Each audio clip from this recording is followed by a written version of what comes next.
Welcome to the first episode, the first official episode of the That Part podcast. I'm your host, Sean Mackey. My co-host next to me, Jim Williams. How are you doing, Jim? Good, man, you? Yeah, man, all good. Happy to be here. Always. It's exciting times. This is real. This is it man. now. It's well. Do you know what it is? I just knew when we got going, we'd be decent. But the run back, first of all, if anyone's ever actually watched the first one, the pilot, I was surprised at how well it come over. But this is the conversation we have in general anyway, right? Yeah.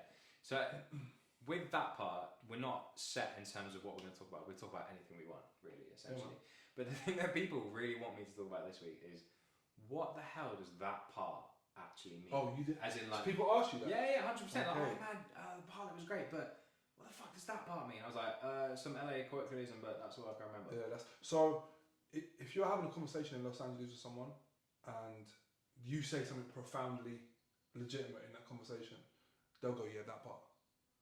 So like if you said, oh man, flipping hell, like X, Y, Z, I don't know, Donald Trump's really pushing people's buttons right now, that part.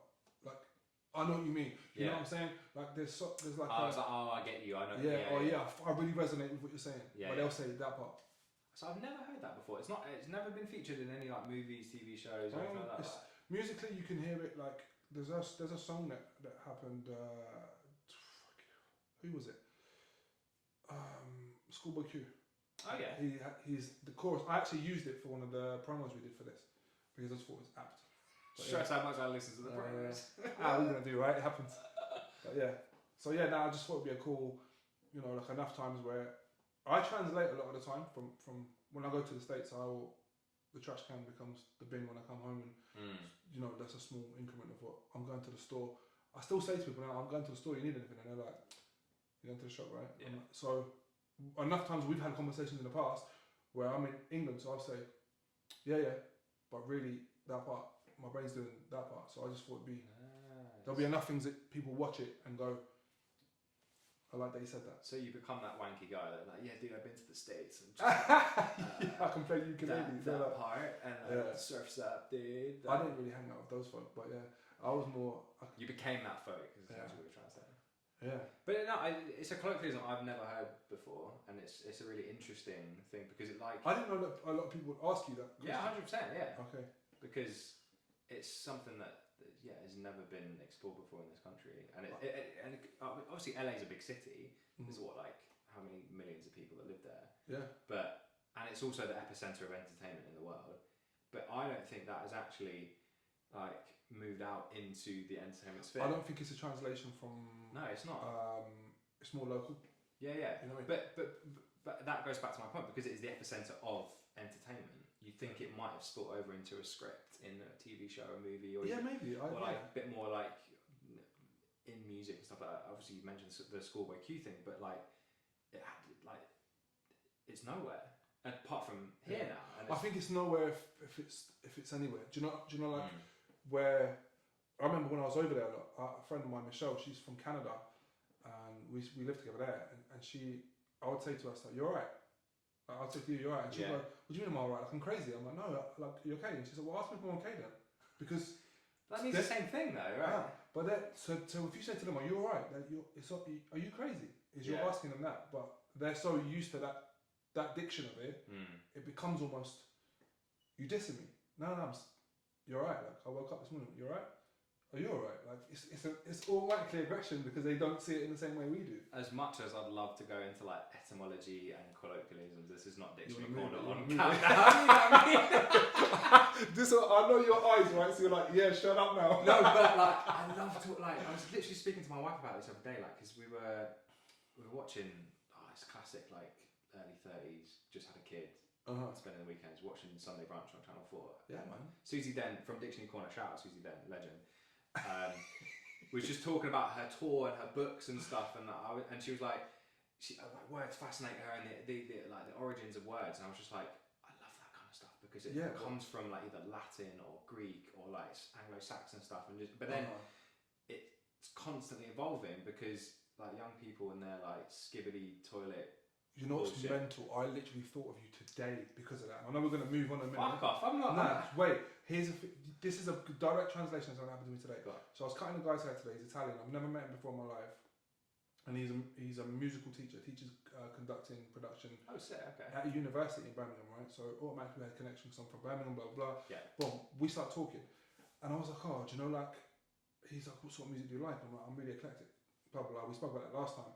But I was telling him about his missus is from Colombia. So I was like, oh, one of my favourite artists is Joe Arroyo. We went back to that. Yeah. And then I was like, but one of my pastimes is sample music, right? So I can tell you a sample from a song. I love that. I'm like, that's that. Yeah. But to the point where I'll be watching TV with someone and I hear a song and I'm like, I'll run it back, play it again. Till they're going, Jim, hurry up. And I'm like, no, that's from this. And lately, I've had my kids will show me songs. My daughter showed me a song the other day, 4 Kids, that has sampled Liberian Girl by Michael Jackson.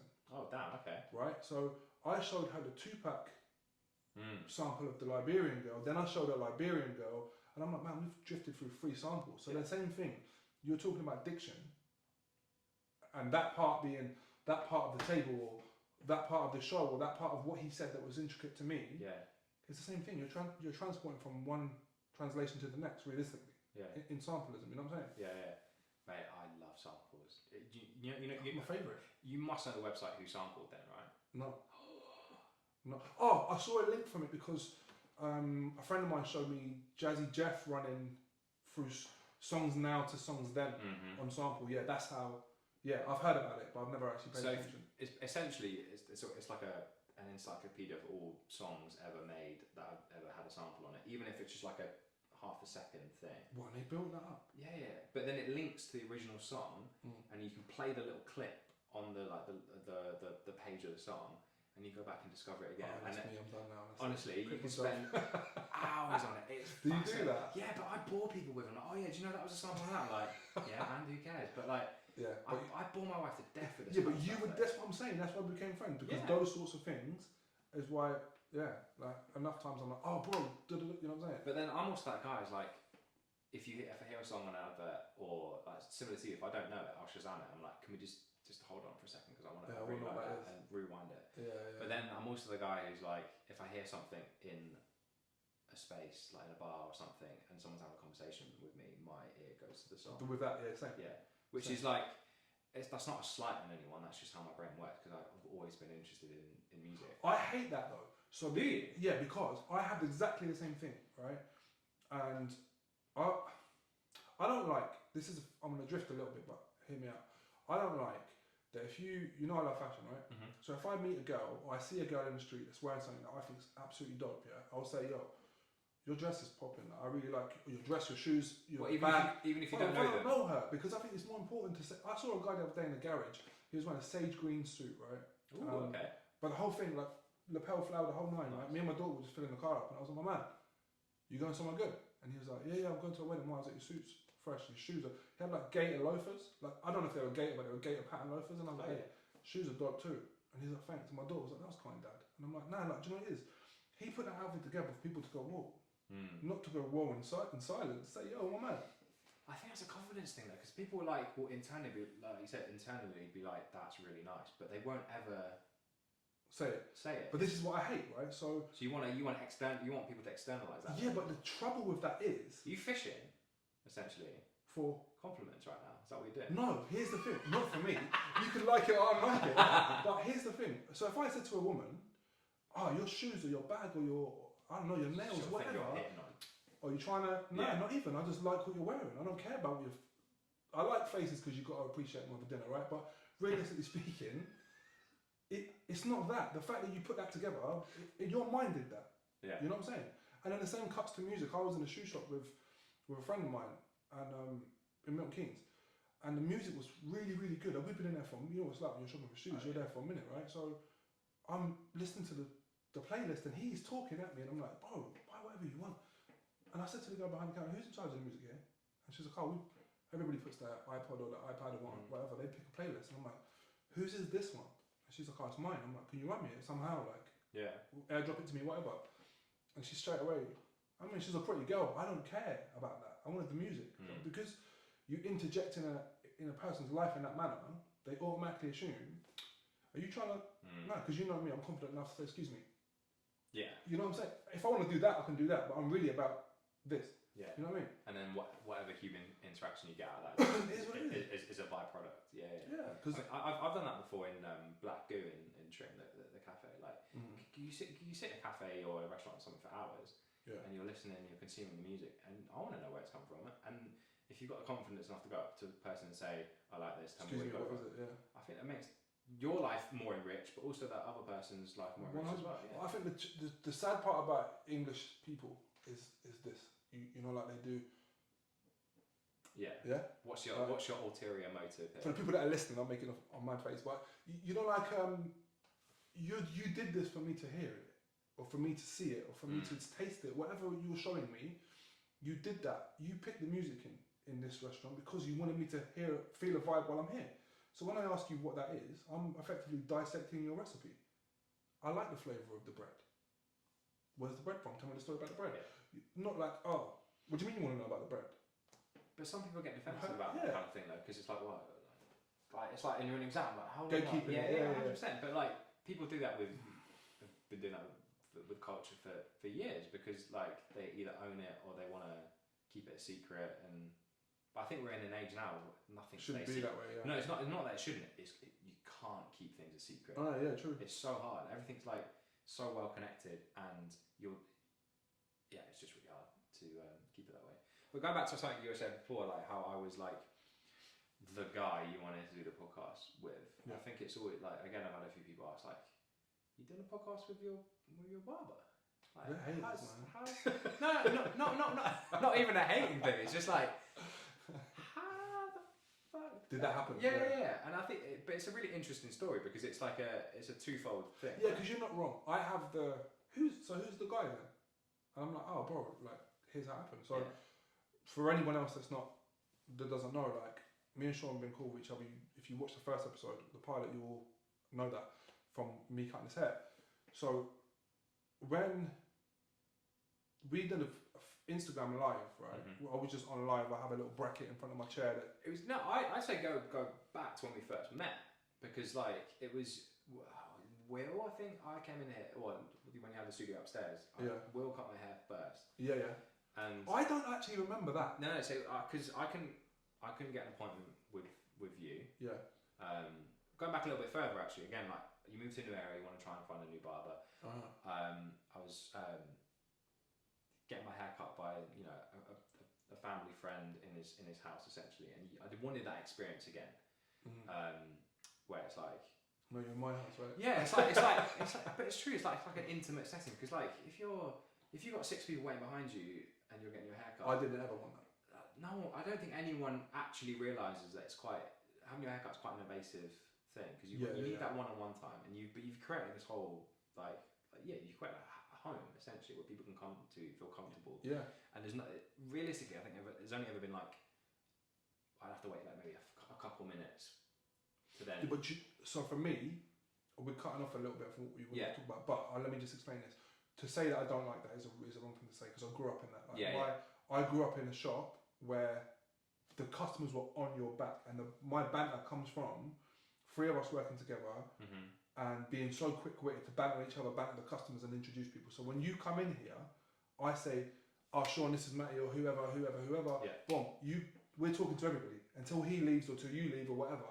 I'm comfortable with the room being.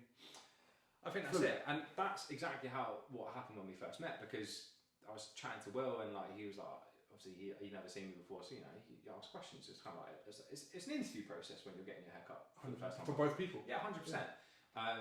But I remember that doesn't happen very often when you're having a conversation with your barber and then another barber was like, okay, I do that a lot. Yeah, but I was like, that's fascinating. But I mean, your space wasn't massive anyway, but it's like it was enough for you to be like, oh, what's going on here? Yeah.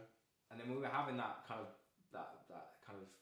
conversation, and Will, bless him, eventually shut up, and me and you were just like, talking. Just talking. I do remember that now. Yeah, and then it got to a point where I was like, right, next time I'm getting a haircut. Yeah, because I want him next time. Yeah. And that was that. And then the second time around. Yeah, I mean, was it last year when you did the Instagram live or something? Or was it early this year? No, bro, it was this year. I think it was this year. Yeah, it was before we went to Salons International. So would have been No, late October last year. Was it? Wow. Yeah, because Sounds is October, so we're coming up to a year away. Yeah. Wow. And now we're here. It took us a minute, but we're here. Do you know how I knew though? Like I thought you was a good candidate for a long time to do it, and one, you have to have someone that shares your madness, because we're not to a degree you're nobody's. So like, who are these two guys setting up a camera? Either listen or don't. But one, you have to agree, because you might think, what are you talking about? Two, when we did that live with my mate, who you've never met, me and him are literally, we don't care if the room feels awkward because we're with each other. So you could have been like, oh my god, like these two are talking absolute dribble to each other. You just Which literally, you were. yeah, we did that. We done it yesterday at coffee for free. Yeah. Do you know what I'm saying? But you were literally like, right, guys, tell me this, tell me that, blah blah blah. And I was like, if we can recreate that again, like we have in the chair when you were getting a haircut, then we're on to a winner, and that's effectively what I think works. And that's the premise of what we're doing here. I like, again, it's two white guys with microphones talking to each other. But if you do my bear good.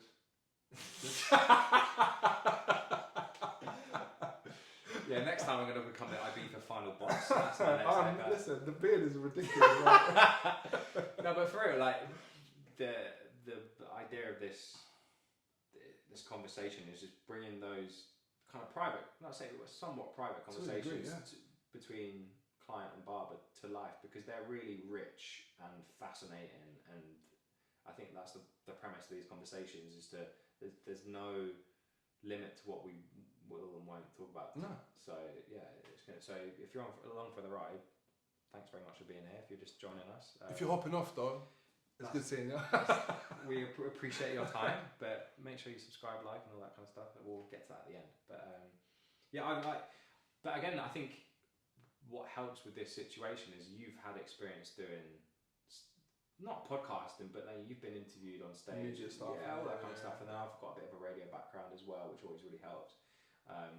So yeah, I've been wanting to do something like this for a while, and when the opportunity presents itself, works out well. Yeah, 100%. But then I think the level of having someone drive with you, like you could say to someone, yo, this is a really great idea, but then does it come down to setting up cameras, and like they're like, I don't really want to do all that. Yeah. And to be fair, this is going to sound a touch arrogant, but it's the first time I've had to set up cameras and stuff. Usually I just come in and sit down and, what's happening? How you doing? So it was an education to a degree, isn't it? And then you all straight away, like, for anyone that doesn't know, Sean is a tech guy. Like, he knows how to do all the apps and stuff, because I'd have gone home by now.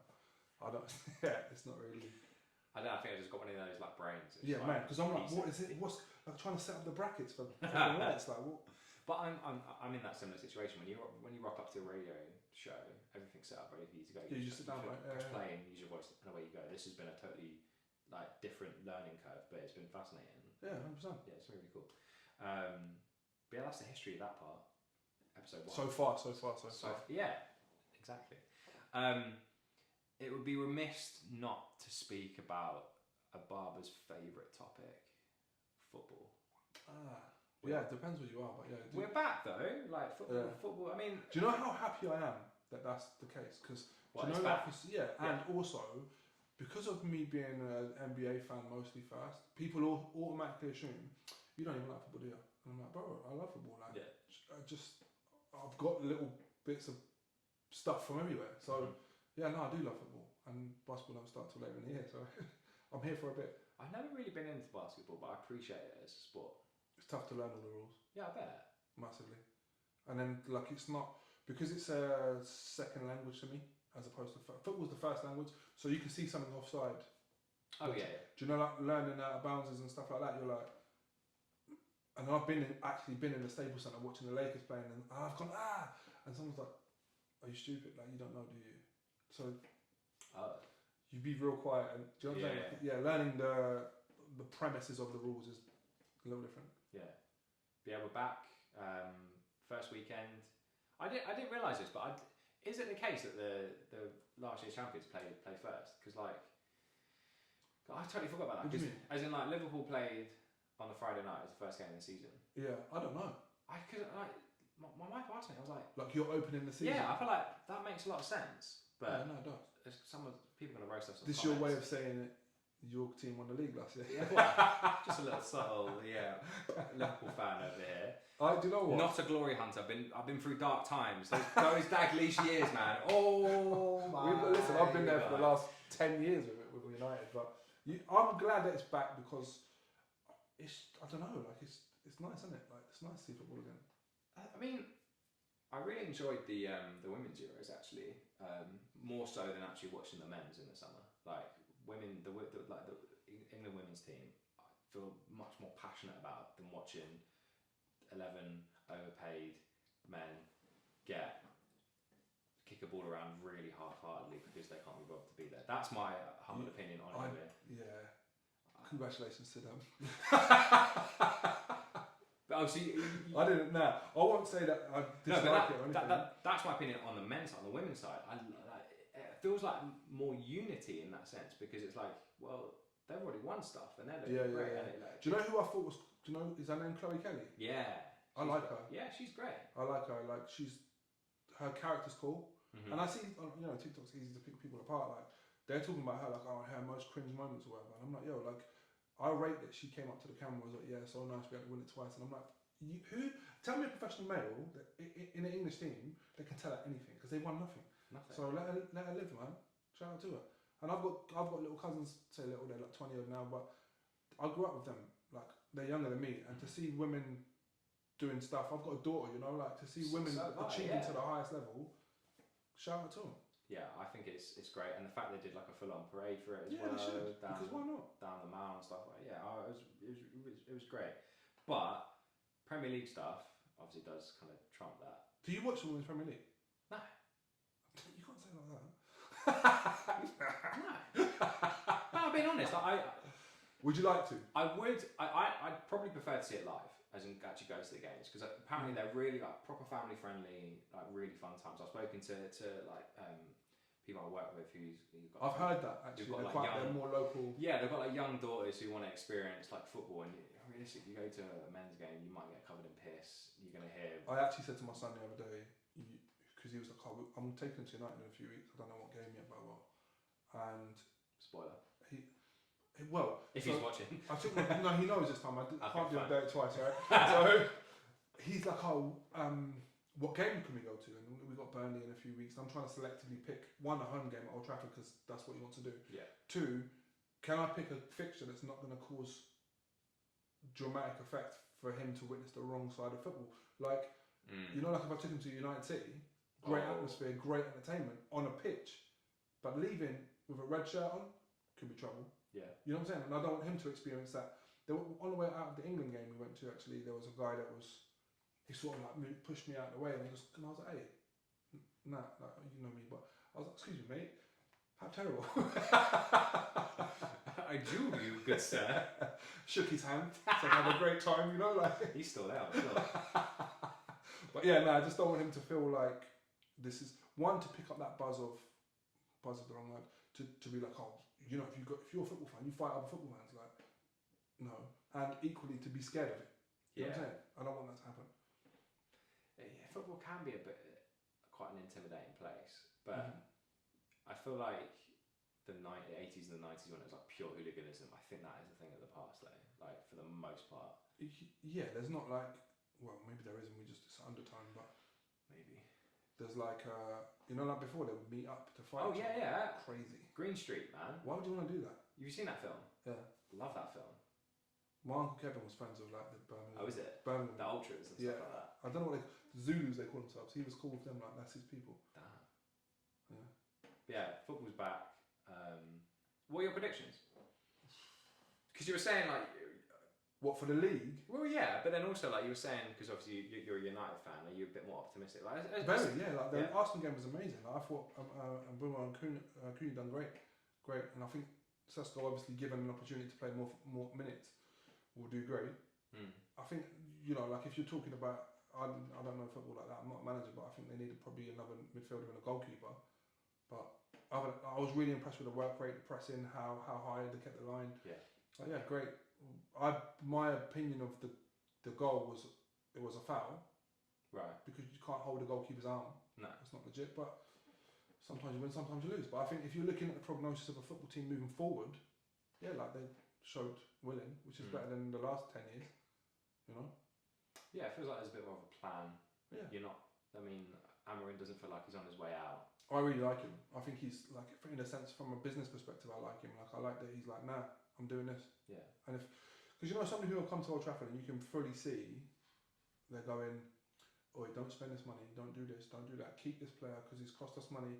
And then the chance that Jose Mourinho said it exactly like this: you can't furnish a house without clearing the house first. True. And that's effectively what Amarim's doing, whether you like it or you don't. Yeah. And he didn't put any punches. And again, it's more my business side of things. He at any point didn't go, oh, I can't say this in the media about certain people that are not performing. He said straight away, He's the worst ruthless. team. Yeah, and I love that. Yeah. Because you shouldn't be able anywhere to hide if you're not good at what you do. Or you're getting paid a tremendous amount of money for what you do. Yeah, you're getting paid a lot of money if you're not up to scratch. Yeah, then. if you're not performing every week, what you do, like, word has it Jadon Sancho goes and plays PlayStation until 4 in the morning and can't get out of bed. Bro, I'm not being remiss here, but at the end of the day, if your job is football and you can't get out of bed to football, stop playing PlayStation, bro. Yeah, that is wild. I've never heard that before. And that's what I heard. Like, I've heard, again, like... Yeah. I mean, who's to say, and we're churning the no room. disrespect to Jadon Sancho, but like, bro, I've heard he lived along near Jude Bellingham and his mum when he was at Dortmund, and his performance levels were tremendously better than they are currently because Jude's mum was like, "Oi, come on." Oh wow! And Jude's a consummate professional, and I think a lot of that comes from early basis of his parents. Yeah. You can see that in the interviews, documentaries, all that stuff. So I think Jadon Sancho had that leg up because they were like, "Oi, we're doing this, and you're the only other English kid here." So, come on. Yeah, and now he's Chelsea, United. Imagine turning down Roma because, what are you going to do then? Yeah, literally. You know, just get paid money for nothing. I'd rather have a legacy than money any day. But yeah. But for the rest of the league, like what you, I mean, if what you want me to give you my top three, I think you lot probably City. You lot as in being Liverpool. Yeah, you lot City, Arsenal probably. If Victor Gyökeres can find some good hairspray. I got him some if he needs it. There you go. But yeah, no, I think them three are the strongest. I think you bought well. In principle, like I've seen Ekitike do. I thought he was good anyway. Yeah, he's nice. But when he's landed, I think let him cook a minute and you'll get a good player out of that. But then I think you'll stifle him if you add Isak too, because if I'm Ekitike and you just bought me, and they say, yeah, we're going to try and get Isaac, whatever you want to call him. Isaac, yeah. If you want to get him too, if you're Ekitike, you're thinking, yo, why are you bringing another striker here? Of that ilk. You'd have underlings, if you like in Man United, your Xerxes and your Hoylands, to your Sheshkos. But why are you bringing another informed, great Premier League top goal scorer if I'm him? I think it's a psychological thing, isn't it? Because like Isaac is probably top 2 forwards in the world at the moment. Currently, yeah. Yeah. Who's number 1 then? You got to say probably him, right? Lamine Yamal. Yeah, I'd say so. Because it's not Vinicius at the moment. He's astronomically in front. To watch, like as a Real Madrid fan. Yeah, Lamar is unreal. I watch Barcelona games religiously. Yeah. Because the kid is. I want him to go to the fullest extent of his abilities. And I love that he's like, don't care. Like Wesley Sneijder said, I think he's disrespectful. He wears his shorts too low. So when he scored against Holland, he pulled his shorts down. Like, yeah, what? 17, by the way. Yeah, like do what you want. Yeah. Keep going, bro. Exactly. But yeah, I think as well, like, yeah. So I think from a psychological point of view, if you're playing you're playing with and against the best at the same time, because like you want to move up that pecking order, and if you're playing with also against that top quality player, it makes you better. Yeah. In theory, but then I think you don't want to have like. The best of the best in your team, I think. I think you do, but you look at the amount of games, like it's Champions League, there's Premier League, you've got to fill the gaps. There's FA Cup, there's League Cup, there's you've got games coming out of your arse. Like it is a bit ridiculous. So there's going to be room for everyone, but it also means that tactically Slot can move things around and not affect you. No, yeah, because if you look at the United of old, you had like Dwight York, Andy Cole, Teddy Sheringham, Ollie. Yeah. Like there was 4 wicked strikers. Like fair. But I think as well, like the way that the whole transfer has been handled is he's handled it badly. I don't think he has. I think why? Not him personally, but I think the club Newcastle. No. I genuinely think Newcastle handled it poorly because they haven't got a sporting director. Yeah. They're not able to recruit. Because essentially, like, I've heard in the news, people like from Newcastle per se, like right price and also. What, they'll let him go? Yeah, for the right price and also if we've got replacements. Yeah. And a team like Newcastle with the backing that they've got. So you're saying they can't buy well because they don't have a sporting director? Well, exactly that. Okay, yeah, fair. But I think he's handled it badly, and the same as Gyökeres did when he was at Sporting. Again, from a business perspective, I think this: if I'm employing you and you've got a contract, yeah, you better come to pre-season, you better play, you better train with the squad, and you better not be talking about going somewhere else unless the bid comes in, we accept it, and you can have a conversation. Because it's literally like talking out against your family. Like at the end of the day, you agree in no uncertain terms to have your commodity as a football player. Whether you like it or you don't, you become a commodity, right? Yeah. So if you sign a 5-year deal with, say, Newcastle, and you're 2 years into that deal, unless they accept a bid for you, you are Newcastle's player. So I presume, as a professional myself in a different field, if I'm a contracted professional for a place, I'm turning up every day until you tell me, listen, we either don't want you, we've accepted a transfer if that's a thing, or we've mutually agreed to part ways. Because you're showing as a professional person, as a human being, my kids are watching me, I don't want to do this no more, so I ain't doing it. Yeah, but I think like promises were made like through the Gyökeres thing and then also Isaac last the end of last season. Because they said they could have a number and that wasn't. Well, no, it's that, but then also like Isaac said this is my last season in the club at the beginning of last season. Oh, did he say that? Yeah. Okay. So it's like it's piecing that bit together and then them going back on their word. But then like I think the whole hierarchy of the club isn't great. Like not having a sporting director isn't ideal at the moment. But this is why I think these. But also like it goes back to the point you've got one career. So realistically, Newcastle can only take you so far. Yeah, but then there's two sides of that coin. There's so much to that end. What I think is a legitimate conversation. One, I think the people that are buying into Premier League clubs and clubs in Europe in general are remiss because here's a great example. Newcastle's one, PSG's another. PSG's the perfect example of my perception of it, right? So they've come in and spent an absolute shit ton of money buying PSG. Paris as a city is fashionable. The Jordan Cross brand, wonderful. Yeah. The logo, the colours, the whole thing they've done, and they've obviously won the Champions League. Tremendous, right? Eventually, but yeah. In a sense of league though, French league, they've won it. They've won the Champions League now. They've won the domestic cup. So if you're looking at Dembele and Doué, the two standout stars, and Hakimi if you want to be funny. Yeah, that's fair. If they come next year and say, hey, bro, we've won everything we're supposed to win here. We want to go and compete at a higher level with Madrid, with Barcelona, with, I don't know, City, Liverpool, City, Chelsea, whoever. He then switches and goes, don't like you no more, because he done it with Mbappe. He didn't go, thanks ever so much for your service, you've done as much as you possibly could, we're stagnating to a degree, you can then go on and do other things, here's your money. He still owes Mbappe 40 million quid, right?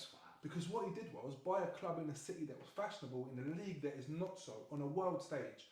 I'm not now tuning into League 1 because they won the Champions League. I'm going, hey, they killed it. When I was in Paris, I was paying attention to the billboards and telling my daughter they won the Champions League, and then I came home and watched Prem, right? And I'm not saying the Prem's the best league in the world, I don't think it is, but I think there's a level of longevity to get to in France as a team. They've come in and bought Newcastle, so okay, cool. There's two sides of this coin. One, you have bought a club in the northeast of England where, no disrespect to people from Newcastle or the local area, if you're from Argentina and you move to Newcastle, what are you doing on a Saturday night? Quad vods, mate. What? You're getting quad vods in Newcastle. What's that? That is quite literally what that says on the tin. You're getting a 4 vodkas. Quadruple shot of vodka. Yeah, but genuinely, there's no good weather. No, there's nothing to be there for. There's not it's not a Deansgate type area. Like Geordie Shore says otherwise, bro. No, but you know what I'm saying. Your prognosis of the club, realistically, if you're purchasing you can build it in time, but it's not going to be here now, so it's not going to attract the people that want to be here. The same as Garnacho for United. He wants to go Chelsea. He's been offered Bayern Munich. He can win the league next year in Germany, no problem. But he wants Chelsea, where he'll probably finish 5th, because he wants to live in London. Yeah? Yeah, it's fair. That's why. So, but then the other side of the coin is if people like Saka and that keep leaving clubs that are on the up but don't build fast enough, when do they ever become great? If you don't put your faith in and put your shoulder behind it, as a person, as a team, when do you ever become great? But again, it probably goes behind the scenes. He's probably put in. I mean, he was like one of the most prolific goal scorers last season. Has been for the last couple at least. If they're not purchasing players, but also getting the staff behind at the it rate as well, they should be, he's getting stagnated. Yeah, I agree with his point. But it'd be the same for you. Like if you were in a decent like barbering shop, if you were like and you know you got as many clients as you could fill. But what is then the next step? Yeah, but like the facilities aren't great, or the people you work with are a bit so-so, and you're like, well, I want to go to the King's Road in London because like you've got a nice It's a barber different shop demographic. Exactly. Yeah. But then here's the other side of the coin. Like from a business perspective for me, and from a fan's perspective for you, you're okay. Cool. He comes and plays for you for 2 years. Then Madrid's like, yo, which always happens with him. and he goes, I ain't playing. Yeah. I'm not coming to training. Keep your pre-season. Trent just did it basically. Yeah. Shout out to him. Although yesterday Trent we borrowed. He's definitely listening as well. If he ain't, but realistically speaking, if he does the same thing in 2 years' time, the same as Gyökeres does it at Arsenal, Garnacho does it at Chelsea, Sancho does it at Roma, wherever he ends up, we're just going to continue to be a prisoner to the player instead of. And I only really looked at that side of things because I talk to a lot of footballers regularly. And I see their plight more than I see the club's plight because some of the clubs I hear about are, just not really business-wise, not the greatest. But what are you, like you're ending up, the player has got all of the sway and you have none if you're the club. Like, you want to go to a different club but you can't because we want you here when you want you to be playing there and you've got a 5-year contract and you've only done a year of it. You've got 4 years left. And he's like, cool, sit in the reserves then, I'll get paid £300 a week. How do you combat that? Because there's not a job on earth. If you decided today to not go back to work tomorrow, they're not going to go, okay, Sean, we're going to pay you your money.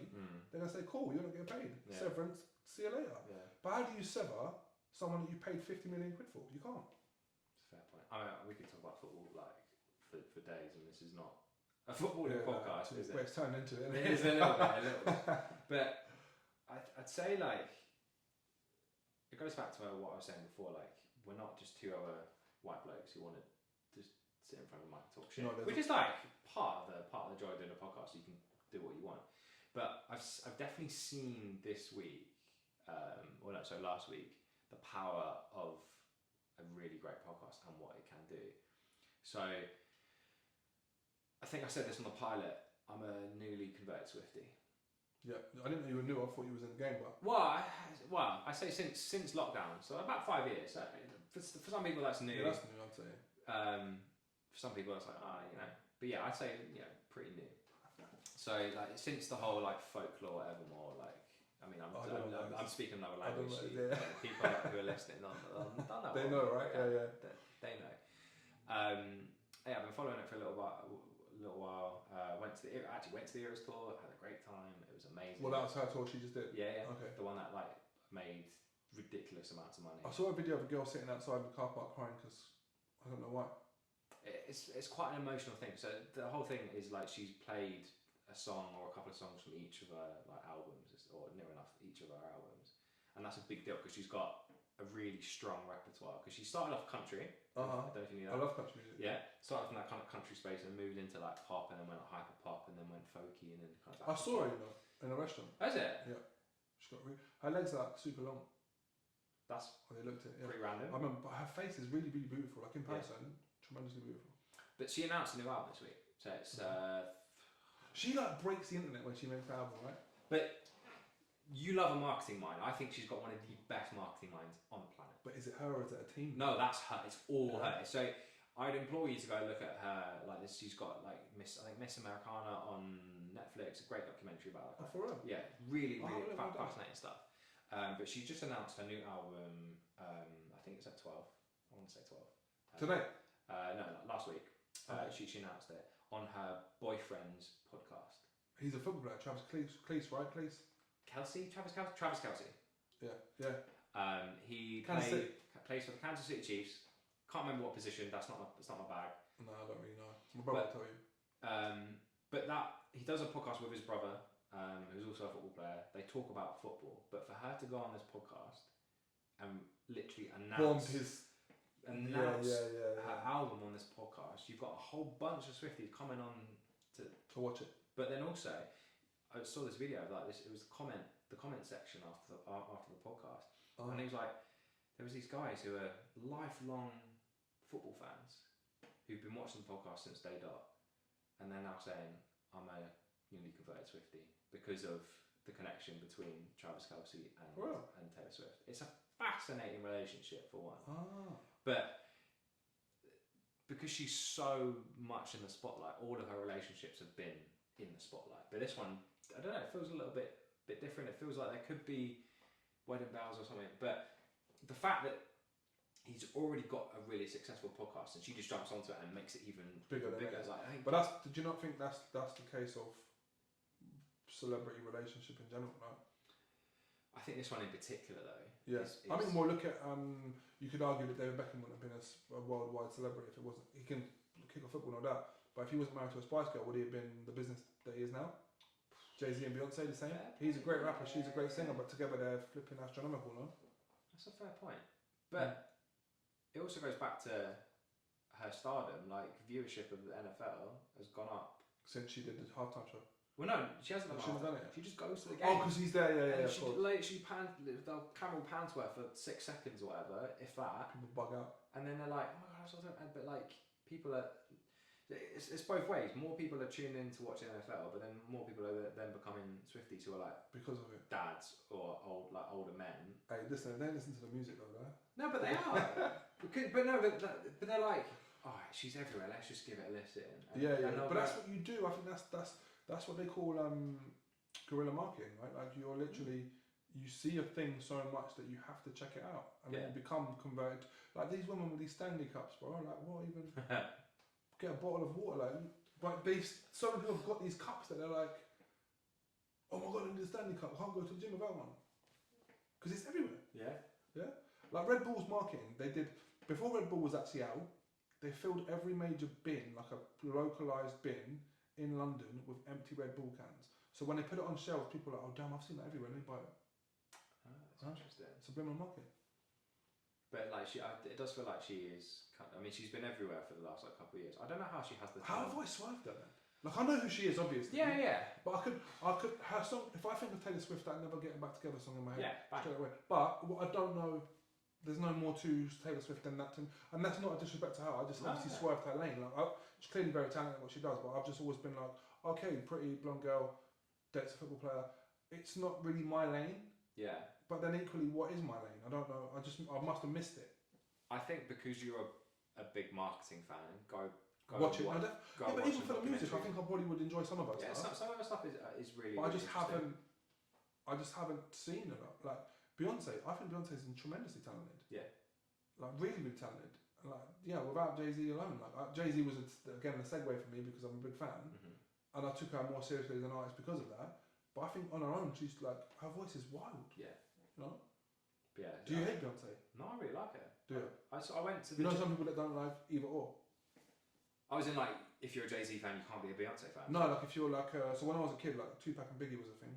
Oh yeah. I hated Biggie all the time because I was a Tupac fan, and it was only when I got older and appreciated his music that it wasn't a thing. But do you know, like if you're a Taylor Swift fan, can you be a Beyonce fan? Is that a? I think they're cool now. Oh, because they weren't. No, it was. I never in the wildest dreams of mine thought this would be a conversation I would have. There you go. It was Kanye that started that. Oh, because of the on stage thing at the VMAs. Yeah. I saw that. Yeah. So I think, I wasn't a Swiftie at the time, so that, but like obviously from a cultural perspective, I think Beyonce may have been like, he's not with me, kind of thing. And that was it. I think that. But there was a little bit. Surely there must be a bit of an air of like. Maybe. I know that like Taylor has had some really like biblical level beef with some pop stars in the past, particularly Katy Perry. Really? Yeah, like. But I think Katy Perry's a weirdo, man. Yeah. I didn't. I don't know. But then she was.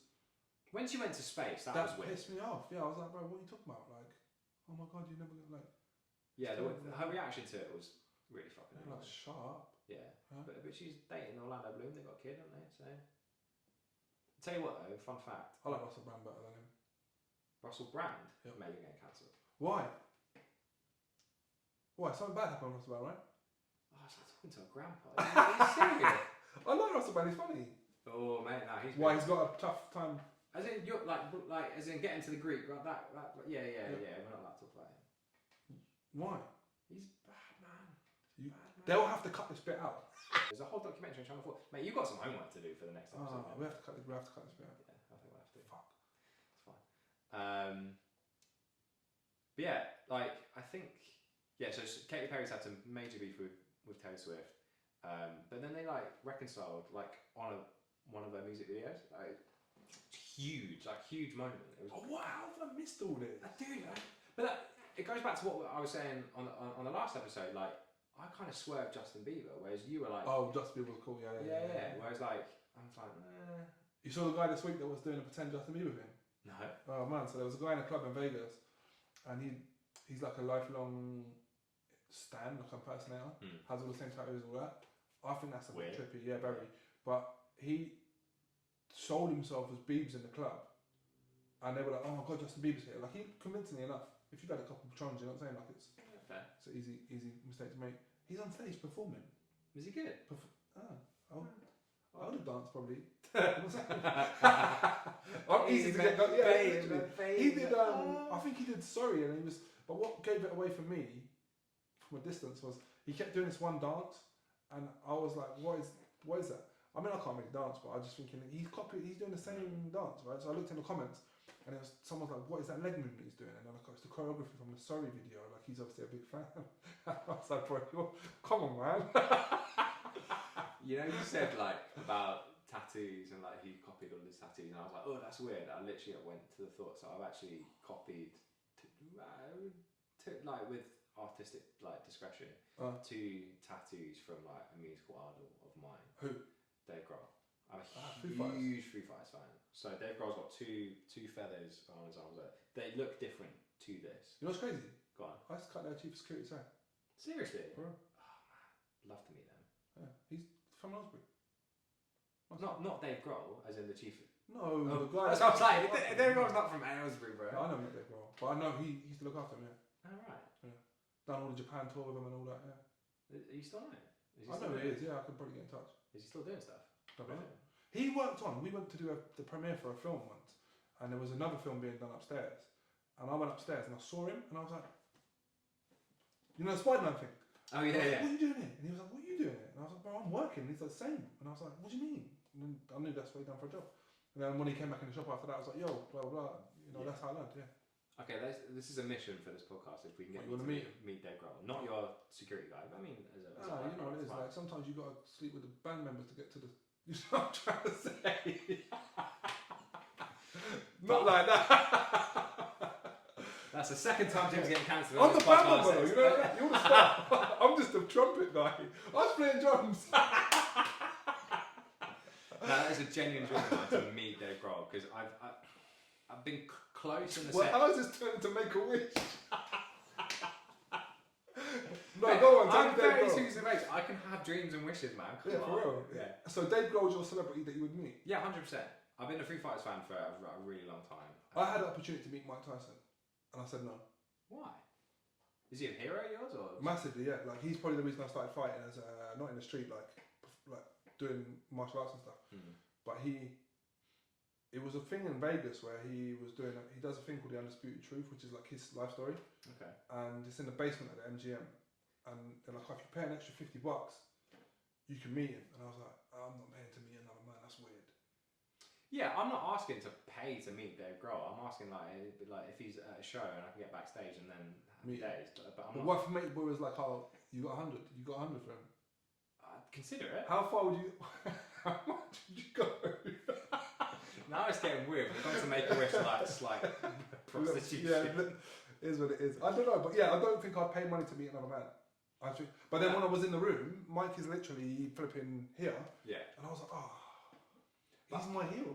I've been close. So I met Taylor Hawkins, who was the drummer of Foo Fighters, who unfortunately passed away a couple of years ago. And he was great, which makes me want to meet him, meet Dave and the rest of the band, because they're like a little family. They're all super cool. So yeah, because if you meet your idol, sometimes it's a bit. Yeah, it can be, but like for the people that I know have met like Dave in the band, like they're always been he's the undisputed nicest guy of rock. Like, that's good. So he's like, that's the title. Obviously, he's been in the news like this year, like he kind of cheated on his wife. And Did he? Yeah, he's like. Right, no, hold on.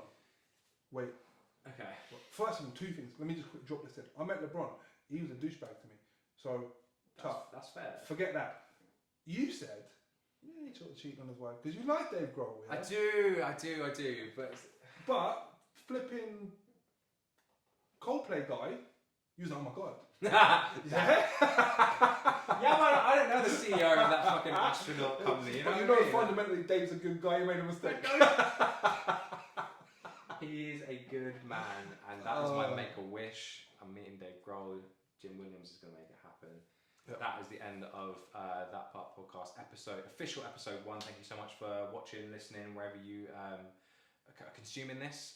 We'll be back very soon. Like, subscribe, comment. Don't cancel me, because I didn't know about all that other stuff, man. So this is why Jim needs to do his homework. But we appreciate you, and we'll see you next time. Thanks very much. That was a good one. That was good. Oh, fucking hell, Russell Brand's a nonce. I didn't know that. Hey.